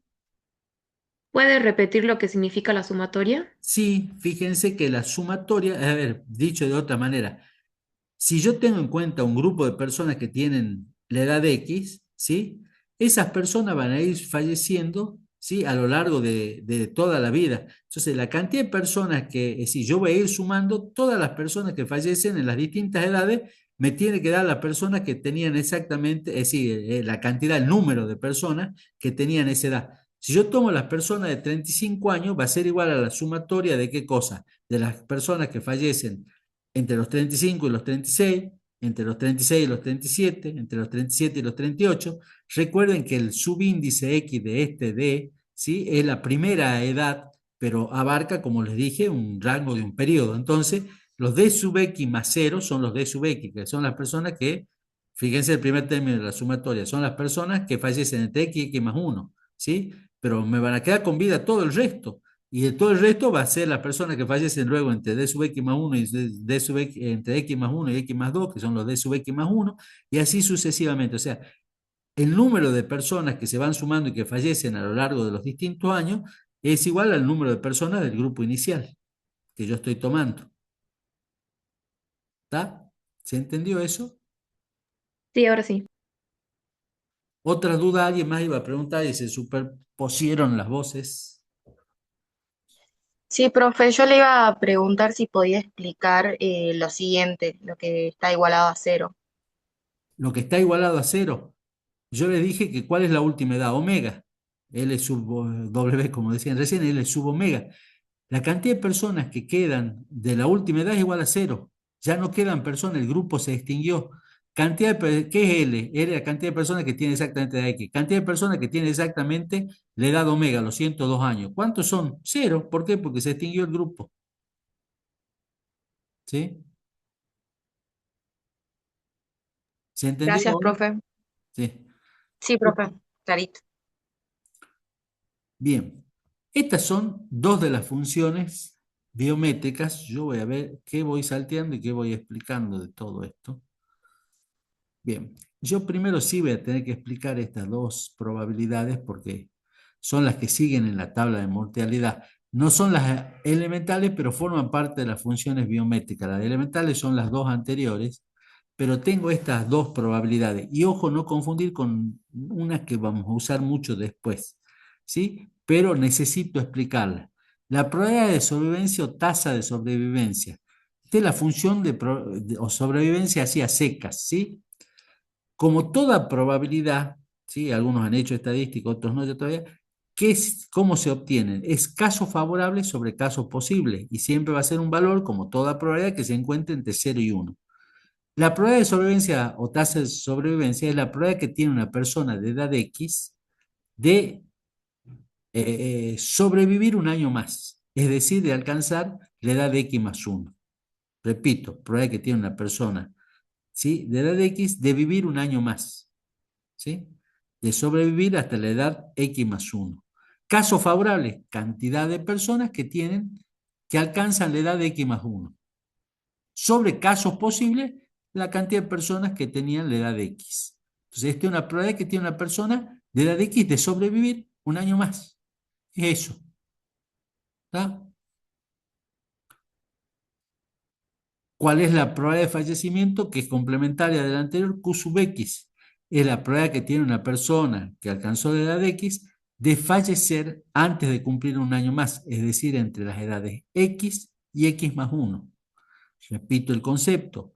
Probabilidad que tiene una persona que alcanzó la edad X de sobrevivir, de fallecer, ¿sí? Antes de cumplir un año más, de fallecer entre las edades X y X más 1. Casos favorables, no tan favorables, pero personas que fallecen entre X y X más 1, cantidad de personas, los D sub X, sobre casos posibles, los L sub X. Este D sub X, recién dije que era igual a L sub X menos L sub X más 1.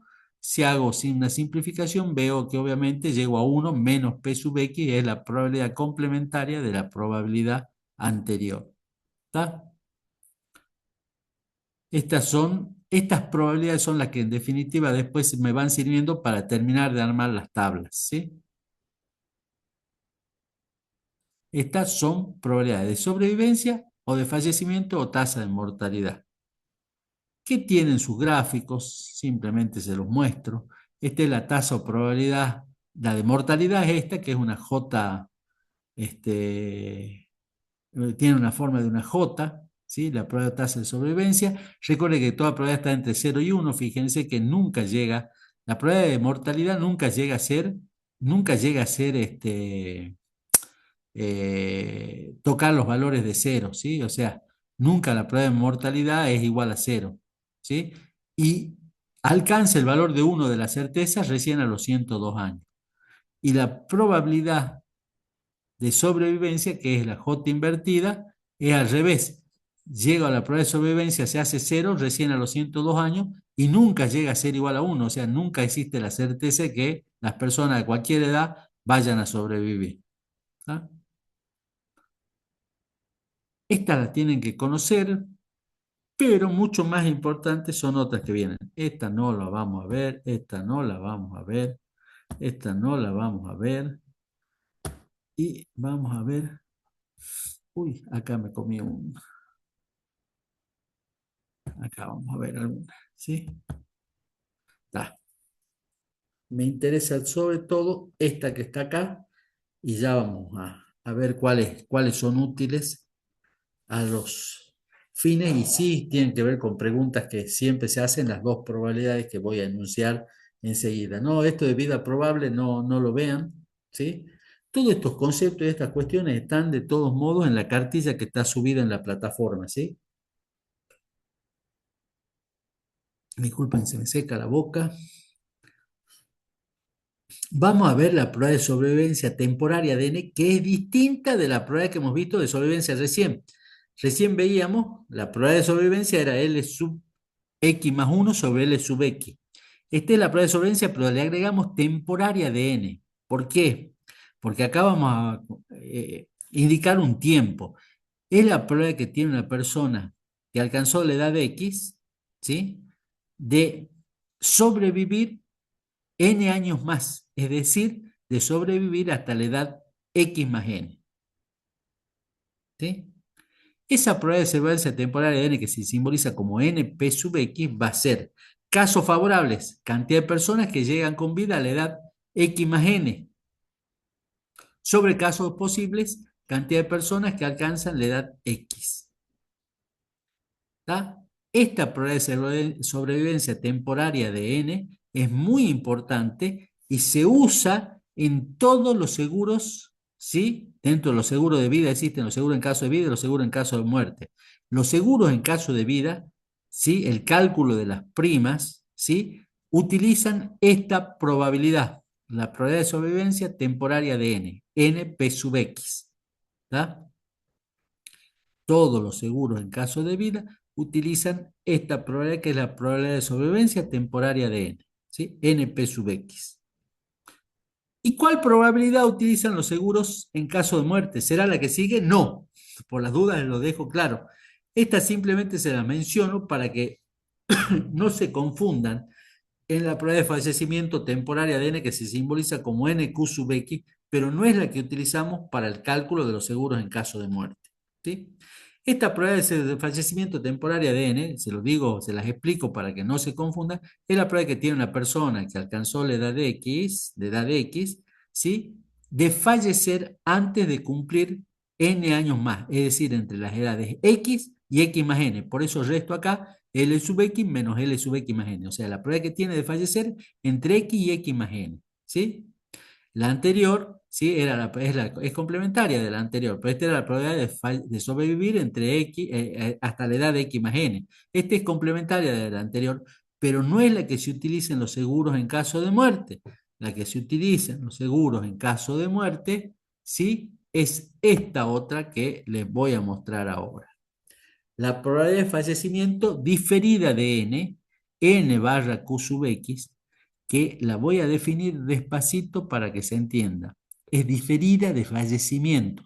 Es la probabilidad que tiene una persona que alcanzó la edad de X. Siempre digo esto, fíjense que son los casos favorables que van en el denominador, los L sub X, ¿sí? La probabilidad que tiene una persona que alcanzó la edad de X de fallecer luego de transcurrido N años, por eso es diferida, en el año inmediato siguiente, es decir, entre las edades X más N y X más N más 1. ¿Sí? Es la probabilidad que tiene una persona que alcanzó la edad X de fallecer luego de transcurrido n años, pero en el inmediato siguiente, entre las edades x más n y x más n más 1. Se simboliza como n barra q sub x, personas que fallecen entre las edades x más n y x más n más 1. Recuerde que el subíndice es la primera edad, son los d sub x más n sobre los l sub x. Esta probabilidad se utiliza en todos los seguros en caso de fallecimiento. ¿Está? Bien. ¿Qué hemos estado viendo hasta acá? Hemos estado viendo hasta acá las funciones biométricas elementales, las probabilidades, y yo les marqué las dos probabilidades que más se usan. Me he salteado un montón de temas y voy a seguirme salteando la tasa instantánea de mortalidad porque no porque no sea importante, sino que vamos a tratar de marcar las cuestiones más importantes de estos temas. ¿Sí?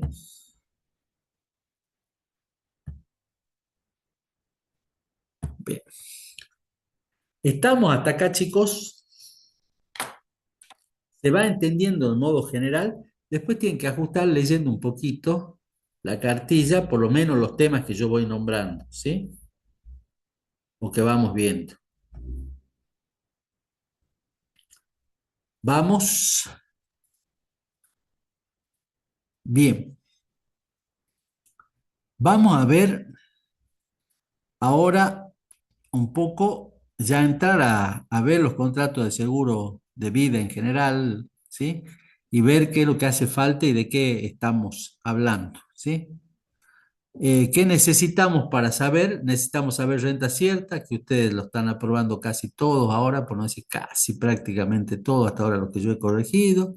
Las funciones biométricas que recién les expliqué y les dije las pruebas de sobrevivencia y fallecimiento. En particular, vamos a utilizar dos, una es la prueba temporaria de sobrevivencia y otra es la prueba diferida de fallecimiento. ¿Está? ¿Para qué vamos a servir esto? Para analizar los contratos de seguro, ¿sí? En general decimos que un seguro es un contrato bilateral, voluntario, oneroso y aleatorio, esto es importante, en virtud de la cual el asegurado a cambio, perdón, de una prima, perdón, voy a empezar de vuelta, contrato bilateral, oneroso, aleatorio, eh, consensual, en virtud del cual el asegurador se compromete a cambio de una prima que paga el asegurado de resarcirle a este el capital asegurado si es que ocurre el evento previsto. ¿Sí? A ver, pensemos, ya vamos a ir a las personas que intervienen. ¿Cuál es el evento previsto? Y va a depender en los seguros sobre el caso de vida, que puede ser la vida o el fallecimiento de la persona. Y genéricamente vamos a tener seguros en caso de vida y seguros en caso de muerte. ¿Sí? Ya vamos a ver los seguros en caso de vida cuáles son los seguros en caso de muerte. Y este contrato se materializa en un instrumento llamado póliza. Este instrumento llamado póliza, ¿qué es lo que va a tener? Ustedes han sentido hablar de las pólizas de seguro. Es el instrumento en que se materializa un contrato de seguro. ¿Qué va a tener? ¿Cuáles son las partes intervinientes? ¿Cuáles son las partes intervinientes para que entendamos esto de intercambio no simultáneo y quiénes son los que intervienen en este intercambio no simultáneo?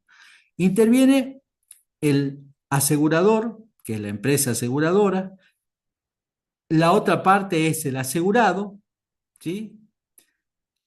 La otra parte que puede intervenir y que en algunos casos sí o sí va a intervenir, como en los seguros en caso de muerte, es el beneficiario, o sea, la persona que va a recibir el capital asegurado o el premio que se llama, ¿sí? ¿Qué es lo que voy a tener? Esas son las partes que intervienen. Va a estar la obligación de cada una de esas partes. La obligación del asegurado es pagar la prima, ¿sí? Pagar una prima.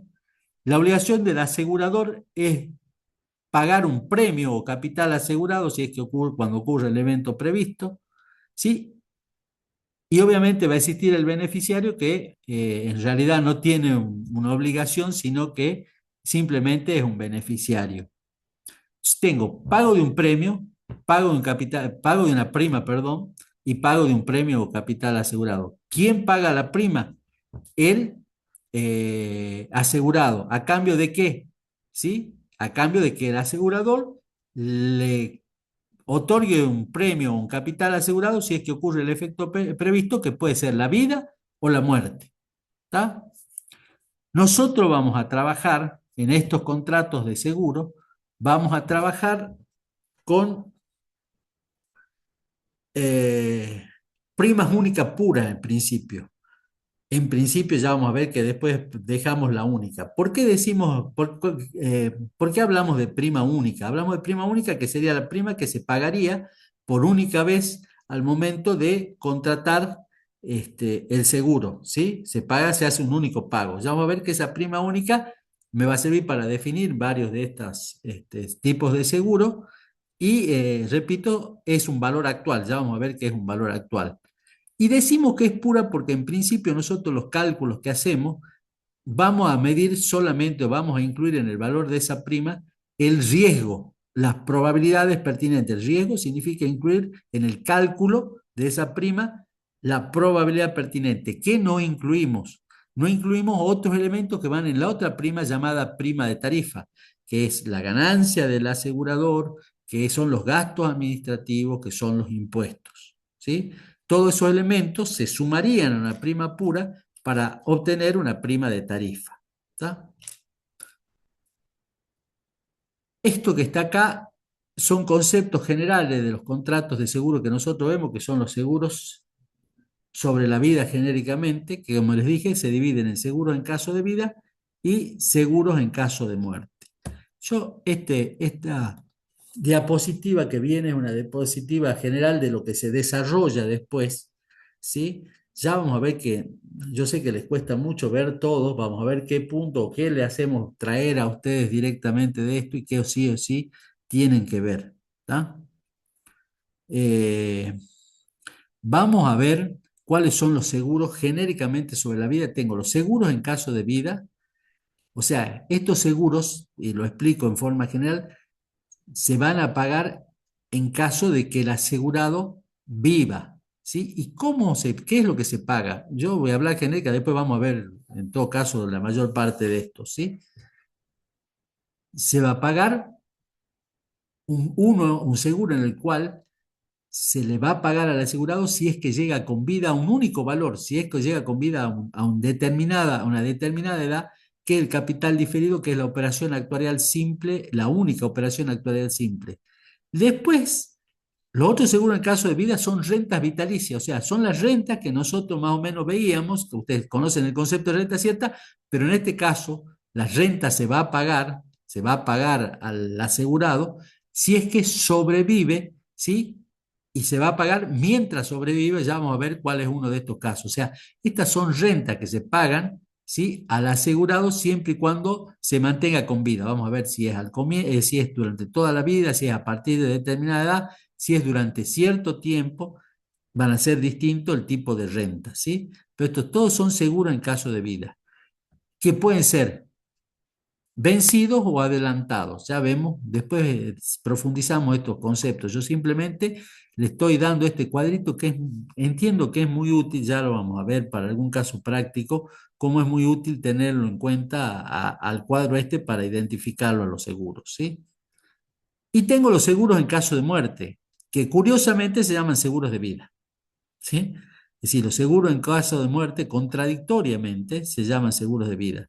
¿Y cuáles son los seguros que tengo? Un ordinario de vida entera, un seguro de vida diferido y seguro de vida temporario. En estos seguros, lo que se está cubriendo, el evento que se está cubriendo, es el fallecimiento y acá sí o sí va a existir un beneficiario, un tercero beneficiario, que va a ser el que va a cobrar el seguro por el fallecimiento del asegurado, ¿sí?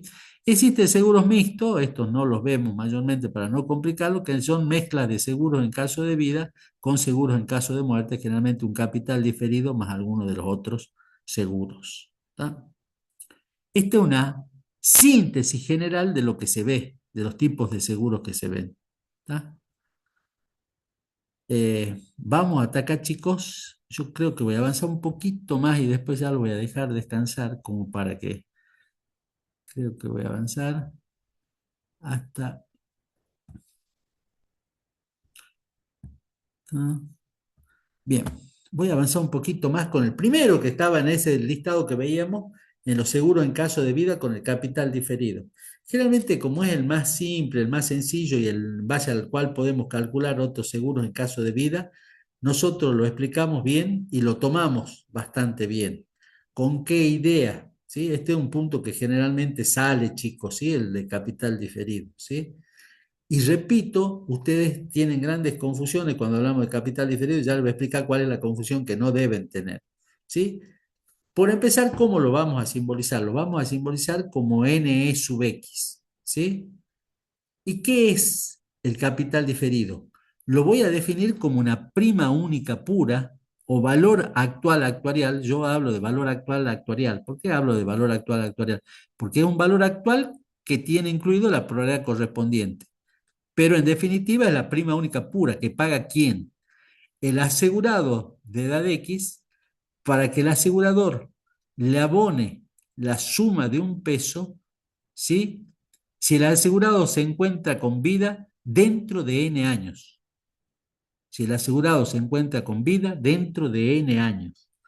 Fíjense que ese peso, si vamos a hablar de un peso, pero lo que es válido para un peso es válido para 1.000.000, para 100 millones, para lo que sea, pero hablamos nosotros de un peso para dar el concepto y dar el modelo matemático.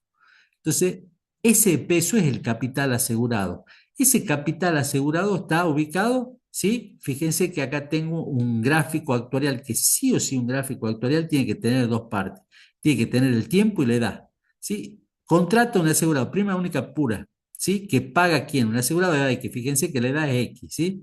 Para que el asegurador le abone la suma de un peso dentro de N años, o sea, cuando el asegurado llegue con vida a la edad X más N, ¿sí? Si es que llega con vida a esa edad, pero se paga solo un peso a ese momento, no hay una renta, no hay pago de un peso en tiempo intermedio, con lo cual, repito, no deben confundir en la gráfica y poner un peso acá. Ese peso lo voy a actualizar con un factor de descuento o actualización, con un B, 1 sobre 1 más I, que es lo mismo que 1 menos D, ¿sí? 1 sobre 1 más I se trabaja con tasa I porque todas las tablas están construidas con tablas, con tasa I, ¿sí? Entonces sería ese factor de descuento de actualización. Pero ¿qué voy a incluir también? La probabilidad que yo dije, esa persona tiene que encontrarse con vida a esa edad. ¿Y cuál es la probabilidad que incluyo? La probabilidad de que la persona se encuentre con vida, la persona de X se encuentre con vida luego de transcurrido N años, que es la probabilidad de sobrevivencia temporaria. ¿Está? La probabilidad de sobrevivencia temporaria. Entonces, yo lo que voy a hacer va a ser, para calcular esta prima única pura o valor actual actuarial, al peso ese lo actualizo, B a la N es mi factor de descuento de actualización, y lo multiplico por la probabilidad de sobrevivencia temporaria. Acá está escrito lo mismo, ya con la probabilidad de sobrevivencia temporaria realizada. ¿Está? Entonces, este es el modelo matemático y lo que estamos haciendo es contratando, para que se entienda, una persona de 30 años contrata un seguro para que se le pague un peso, 100 pesos, 1.000.000 de pesos, ¿sí? Si él llega con vida a los 55 años, ¿sí? Es un capital diferido, ¿sí? En 25 años. Si llega con vida a los 55 años, se le va a pagar, ¿sí? El capital asegurado. ¿Está? ¿Cómo lo mido a eso? Lo mido multiplicando, obteniendo el valor actual y multiplicado por la probabilidad correspondiente. ¿Está? ¿Qué errores cometen cuando, y que no, la idea es que no lo cometan, ¿sí? Cuando trabajemos este tema del capital diferido? El error que cometen muchas veces es el siguiente. Primero, como les dije, graficar un peso a lo largo de todo esto y tomarlo como una renta. Es el único caso que no es una renta. Esto es una operación actuarial simple. ¿Está? ¿Qué otro error cometen en el concepto de decir prima única pura que paga la asegurada para que se le asume un peso al final de cada año? No, no es al final de cada año. Es dentro de N años siempre y cuando se esté con vida, ¿no? No es al final de cada año. ¿Cuál otro error cometen? ¿Sí? Que es bastante común y que no entienden, que la prueba que yo tengo que tomar es que esté con vida dentro de N años, una prueba de solvencia temporaria. Acá en el numerador va la cantidad de personas que llegan con vida de edad X más N. No es lo que lleguen con vida un año más, ¿sí? No es un año más, no es L sub X más 1, L es L sub X más N sobre los L sub X. ¿Está? sobre los L sub X. Obviamente, otra cosa que decimos es que comparemos este factor, valor actual actuarial, ¿sí? Con un valor actual financiero. El valor actual financiero es el que nosotros obteníamos al descontar un valor nominal, ¿sí? ¿Qué es lo que pasa? ¿Qué es lo que tienen en común? ¿En qué se parecen? ¿Sí? Que en ambos casos estamos hablando de operaciones simples, es un único capital, ¿sí? Una operación financiera simple, la otra es una operación actuarial simple. Es un único capital el que está en juego. La contraprestación es de un capital contra un capital en este caso, ¿sí? Es una operación simple. Y la gran diferencia viene dada porque acá, en este caso de capital diferido, estoy multiplicando por una probabilidad, ¿sí? Por un valor que está entre qué valores. Como toda probabilidad está entre 0 y 1. ¿Está? Estoy multiplicando por la probabilidad. ¿Cuál es el efecto de cuál es mayor en este caso? Al estar multiplicada entre 0 y 1, ¿sí? Lo que podemos decir es que este valor necesariamente, este capital diferido, va a ser menor que un valor actual financiero. Ese valor actual actuarial va a ser menor que un valor actual financiero. ¿Por qué? Porque está multiplicado por un valor que está entre 0 y 1. ¿Está? Bien, vemos una diapositiva más y cortamos para que seguir mañana con actuarial, chicos.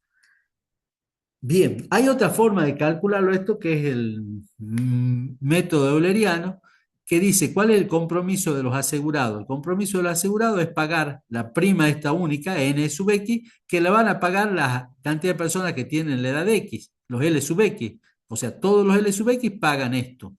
¿Y cuál es el compromiso del asegurador? Pagarle a los que están con vida, a la cantidad de personas, a los L sub X más N, el peso, pero como esto está al comienzo, tengo que igualar valores que estén ubicados en el mismo momento del tiempo, ese peso actualizado, B a la N. Y de esta forma llego exactamente al mismo modelo. Este método euleriano, que lo lo planteó un señor llamado Euler, por eso se llama euleriano, ¿sí? Iguala compromiso del asegurado y compromiso del asegurador y llega al mismo valor. ¿Está? Estas expresiones, estos modelos matemáticos, están volcados, ¿sí? En las tablas de mortalidad en valores de conmutación. Son resultado de los cálculos realizados a una tasa que generalmente es la tasa del 4%, ¿sí? ¿Y cómo se vuelcan esos cálculos? Esos cálculos o cómo se arma ese valor de conmutación, multiplicando numerador y denominador, ¿sí? Por B a la X. Y el resultado de ese producto, de esa operación, se establece en un valor que es la expresión del resultado del cálculo, ¿sí? En el caso del numerador va a ser, simplemente estoy explicando, porque después le pedimos que no pongan las cosas en valores de conmutación, estoy explicando en qué es un valor de conmutación nada más. El extenso cálculo es reemplazado por el resultado del mismo, y ese resultado se expresa para los distintos valores de X más N y X como un valor que aparece en las tablas, ¿sí? En el caso B sub X más N por L sub X más N va a ser D sub X más N, el subíndice que tomo es el de la edad de los asegurados, sobre B sub X por L sub X, el valor del cálculo es D sub X, ¿sí? Donde el subíndice es la edad. Simplemente es para explicar, ¿sí? Lo que es. Hasta acá vemos. Tienen que conocer capital diferido, chicos, sí o sí. ¿Está?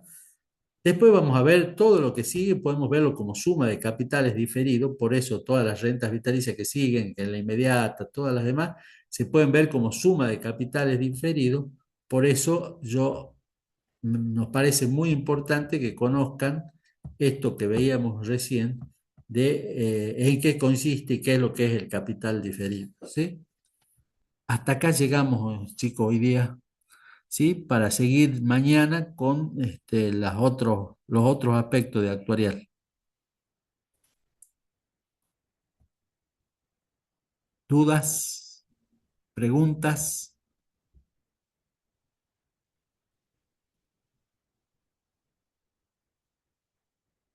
¿Nada? Bien. Si no hay dudas y preguntas, mañana seguimos con actuarial. La idea es dar los aspectos más importantes de actuarial. Acá hemos dado buena parte de los aspectos más importantes.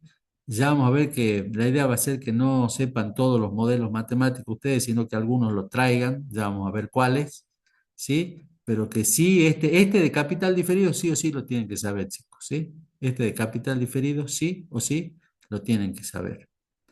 Así que si no hay dudas, nos vemos mañana. Profe, Sí, con respecto a las partes, digamos, que dijo que se salteó, ¿es necesario saberlo como tal? ¿qué cosa, O sea, lo perdón? averiguó. Eh, Usted dijo, digamos, que se fue salteando, digamos, y fue a las partes que eran más importantes. Sí. Esas partes, digamos, que se salteó, digamos, ¿es necesario como tal saberlo?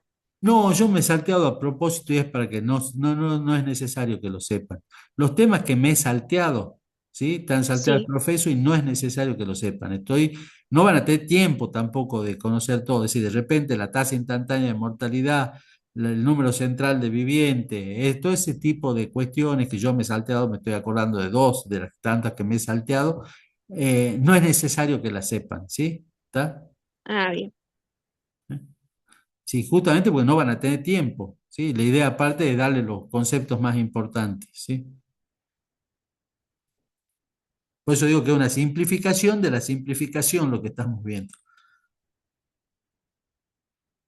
Dudas, tanto del tema como cuestiones de qué es lo que tienen que saber, como la que planteaban recién. Cualquier duda, espero 5 segundos y si no, doy por finalizada la reunión. Creo que no, profe. Bien, continuamos mañana entonces, chicos. Espero ya van a tener las notas. Espero que mañana, si no están mañana, estarán mañana a la tarde, a más tardar. Va a depender del ritmo que logre tener hoy día. Tengo reunión también en la facultad, así que veremos. La idea es tenerla lo antes posible, ¿sí? Ya voy corrigiendo casi la mitad, ¿sí? Me falta otra mitad, ¿sí? Así que, bueno, nos vemos entonces mañana. Chao, profe, gracias. Gracias, hasta Chao, profe. mañana. Chao, chao.